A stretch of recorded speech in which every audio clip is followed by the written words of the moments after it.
अजीब लोग हैं।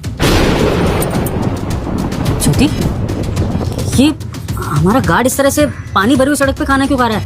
देख ना, नाले का पानी इसके पैरों पर आ रहा है, कितना अनकंफर्टेबल होकर खाना खा रहा है ये हमारी तरह किसी जगह पर आराम से बैठ के क्यों नहीं खा रहा है? सर छोड़िए ना, आप भी किस गार्ड के चक्कर में फंस गए हैं। हम लोग मीटिंग के लिए लेट हो रहे हैं, लेट्स गो फॉर दैट ना। नहीं ज्योति, ये इस तरह से खाना खा रहा है, मुझे अच्छा नहीं लग रहा है, मुझे इससे बात करनी है। सतीश, इधर आओ।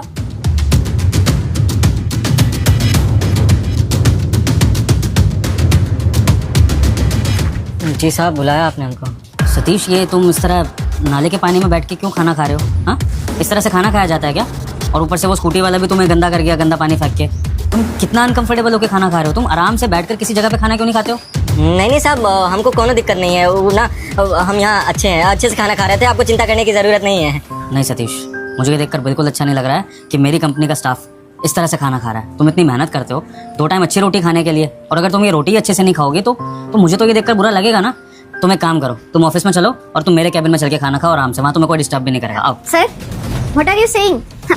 आप इसको अपने केबिन में जाके खाना खाने के लिए कह रहे हैं? सीरियसली सर, गार्ड है, ऐसे ही खाना खाता है। आप भी ना इतनी छोटी सी बात का पतंगड़ बना रहे हैं। हम लोग मीटिंग के लिए लेट हो रहे हैं, लेट्स गो फॉर दैट। नहीं खा लेगा, छोड़िए ना आप। मैम साहब ना बिल्कुल सही कह रही हैं साहब। वो कहा है ना कि इस कंपनी का रूल है ना कि हम जैसे सिक्योरिटी गार्ड अंदर बैठ के खाना नहीं खा सकते, और हमको भी ना उसमें कोनो दिक्कत नहीं है। इतने सालों से खाते आए हैं, यहाँ आराम से हम खा लेंगे, आप चिंता मत करिए। एग्जैक्टली सर, आदत है इन लोगों को। सर आपको आदत नहीं है ना इन सब चीज़ों की, इसलिए आपको देख के थोड़ा वियर्ड लग रहा होगा, बट ये लोग ना बहुत ही फेमिलियर है इन सब चीज़ों से। ऐसे गंदगी में खाते हैं, उठते हैं, सोते हैं, इनकी लाइफ वही है।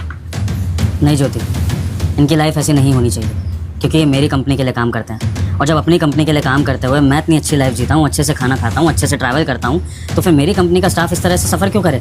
और वो भी खाना खाने के लिए। खाना खाना तो सबसे ज़रूरी काम होता है इंसान के लिए, क्योंकि इंसान 2 रोटी के लिए तो काम करता है, और अगर वो खाना भी अच्छे से नहीं खाएगा तो ये कितनी बुरी बात है। सतीश, तुम एक काम करो, कैबिन में ना सही, तुम इधर रिसेप्शन पे आ जाओ, और रिसेप्शन पे आके आराम से खाना खाओ, ठीक है? आ जाओ। बट सर, रिसेप्शन पे भी क्यों? सर ये गार्ड है, अगर ये अंदर जाके खाना खाएगा तो यहाँ की सिक्योरिटी कौन करेगा? और वैसे भी सर, हमारी कंपनी का रूल है, कोई ऐसे छोटे मोटा स्टाफ अंदर बैठ के नहीं खाना खा सकता है। वो जगह हमारे लिए, हमारी रेपुटेशन खराब हो जाएगी अगर ये लोग वहाँ बैठ के खाना खाएंगे। हम लोग नहीं खा सकते फिर वहाँ पे। ज्योति, ये ऑफिस किसका है? Your sir. तो यहाँ के रूल्स भी मेरे ही होने चाहिए। अगर ये रूल यहाँ पर बना भी था कि बाहर का कोई भी स्टाफ अंदर नहीं आ सकता है, तो मैं अलाउ कर रहा हूँ सतीश को कि वो अंदर आके खाना खाएगा, और अब तुम इसमें कुछ भी नहीं बोलोगी, समझी? सतीश, देखो मौसम भी बहुत ख़राब हो रहा है, तो अब तुम मेरे से बहस मत करो। कभी भी बारिश आ सकती है, और तुम अब बारिश में तो रोटी नहीं खा पाओगे ना, तो इसलिए मेरी बात मानो। दोस्तों, अगर आप इंडिया से हैं तो जल्दी से वीडियो को लाइक करके चैनल को सब्सक्राइब कर लीजिए। तुम अंदर आ जाओ, रिसेप्शन पर बैठ के खाना खाओ, हम लोग मीटिंग के लिए निकल रहे हैं, ठीक है? ठीक है साहब जी, आप बोल रहे तो मैं अंदर आके खा लूंगा।